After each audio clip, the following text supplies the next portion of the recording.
नमस्कार दर्शकों, पल पल में आपका एक बार फिर से स्वागत है। मैं हूं अमर सिंह जानी और मेरे साथ है सुरेंद्र भाटिया जी, जो पल पल के प्रधान संपादक हैं। आज हम फिर एक राजनीतिक चर्चा आपके सामने लेकर आए हैं। वो है कि नए जिस तरह से कुलदीप बिश्नोई को राजस्थान का सह प्रभारी बनाया गया है, इसके क्या मायने हैं और आने वाले दिनों में इसका राजनीति पर क्या असर पड़ेगा, विशेषकर भाजपा की राजनीति पर। भाटिया जी नमस्कार। नमस्कार जी। पर जी, आपको लगता है कि कुलदीप बिश्नोई का कद बढ़ा दिया गया है, उनको सह प्रभारी बनाया गया है इसका राजस्थान का, क्या कहते हैं?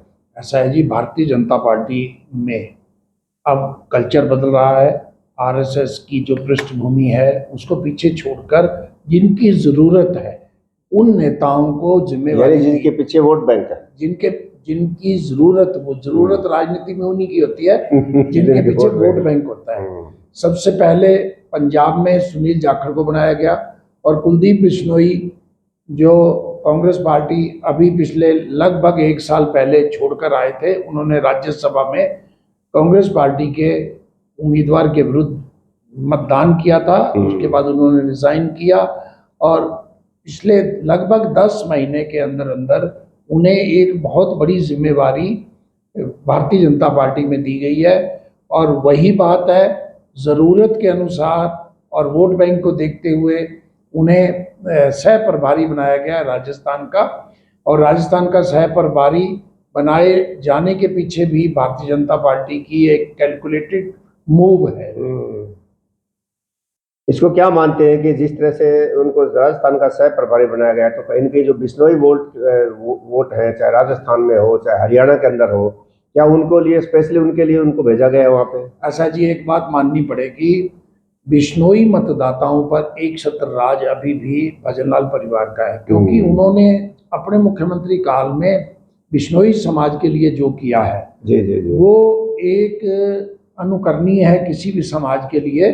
और इसके कारण से बिश्नोई आज भी भजनलाल परिवार को देखता है।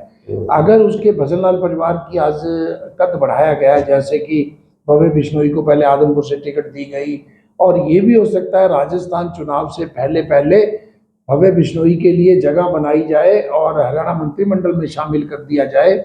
सह प्रभारी इसलिए उनको बनाया गया क्योंकि लगभग 3 दर्जन सीटों पर बिश्नोई मत, जो आमतौर पर माना जाता है कांग्रेस का वोट बैंक था, वो अगर वो 36-37 सीटों पर बिश्नोई मतदाता का बहुमत अगर बदल जाता है, भारतीय जनता पार्टी के साथ आता है, तो भारतीय सारे वोट नहीं बदलते लेकिन बहुमत बदल जाता है। हाँ, बहुमत सारे वोट देखो, पहले भी चाहे कुलदीप बिश्नोई कोशिश करते थे कांग्रेस के लिए, तो कांग्रेस को वो 60-70%, 80% वोट दिलवाते थे।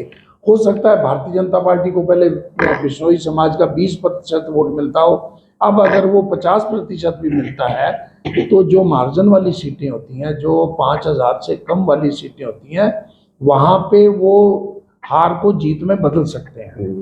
पर ये बात, और हालांकि थोड़ा सा राजस्थान से हटकर मैं हरियाणा की तरफ दोबारा आपको लाना चाहूंगा कि हरियाणा के अंदर जिस तरह से हिसार लोकसभा सीट से कुलदीप बिश्नोई ने चुनाव लड़ने की बात कही है, हालांकि टिकट अभी तो बीजेपी को देनी है, हालांकि वो ये भी कहा कि हाईकमांड चाहेगी, तो उनके दावेदारी के बाद जो विजेंद्र सिंह वहां पे सीटिंग एमपी है, क्या उनके दावेदारी के उनको दिक्कत नहीं आएगी उनको? नहीं, वो हिसार में 3 दिक्कतें हैं, हिसार में एक दिक्कत नहीं है। एक ब्रजेंद्र सिंह सिटिंग है, दूसरा जेजेपी के साथ गठबंधन की भी बातें चल रही हैं। भारतीय जनता पार्टी हरियाणा के कार्यकर्ताओं के, हरियाणा कैडर के दबाव के बाद भी जेजेपी से अगर वो गठबंधन नहीं तोड़ रहे, तो वो ये भी देख रहे हैं भी राजस्थान का चुनाव है, हो सकता है कुछ सीटों पर राजस्थान में जेजेपी उनकी मदद कर सकती है। ऐसे में हिसार सीट पे मैं पुणे आते हुए, हिसार सीट में इस समय 3 मजबूत दावेदार हैं। अगर गठबंधन रहता है तो दुष्यंत का वहाँ दावा, पहला दावा है, उसके बाद ब्रजेंद्र सिंह सिटिंग एमपी हैं, और तीसरा कुलदीप बिश्नोई। मेरा ये मानना है अगर जेजेपी से गठबंधन नहीं होगा, अगर जेजेपी से गठबंधन नहीं होगा, तो कुलदीप बिश्नोई को अगर हिसार सीट दे दी गई, तो ब्रजेंद्र सिंह के लिए एक सोनीपत सीट ऐसी सीट है जो पिछली बार भी ये बात चल रही थी, क्योंकि वो जाट बाहुल्य सीट है, तो उस सीट से उनको एडजस्ट किया जा सकता है। दूसरा, कुलदीप बिश्नोई को राजस्थान से भी एडजस्ट किया किया जा सकता है। तो ऐसे करके देखो, कुलदीप बिश्नोई को भी साथ लेके चलना चाहेंगे, क्योंकि जाट हरियाणा में भारतीय जनता पार्टी के पास जाट नेताओं की बहुत कमी है। जैसे कि धनखड़ साहब हैं, बराला हैं, लेकिन उन दोनों से कद जो है वो वीरेंद्र सिंह जी का जो कद है वो बड़ा है, जो बरजिंदर सिंह के पिताजी हैं, तो उन्हें भी नाराज नहीं करना चाहेंगे। तो ऐसे में ये हो सकता है भी उन्हें सोनीपत शिफ्ट किया जाए, क्योंकि रमेश कौशिक शायद लड़ना भी ना चाहें, और पिछली बार भूपेंद्र सिंह हुड्डा वहाँ से लड़े थे सोनीपत से। इस बार हो सकता है भूपेंद्र सिंह हुड्डा ना लड़े पार्लियामेंट का चुनाव, तो ये देखना होगा, समय बताएगा। लेकिन कुलदीप बिश्नोई को भी एडजस्ट करेगी और बरजिंदर सिंह को भी भारतीय जनता पार्टी नहीं छोड़ना चाहिए।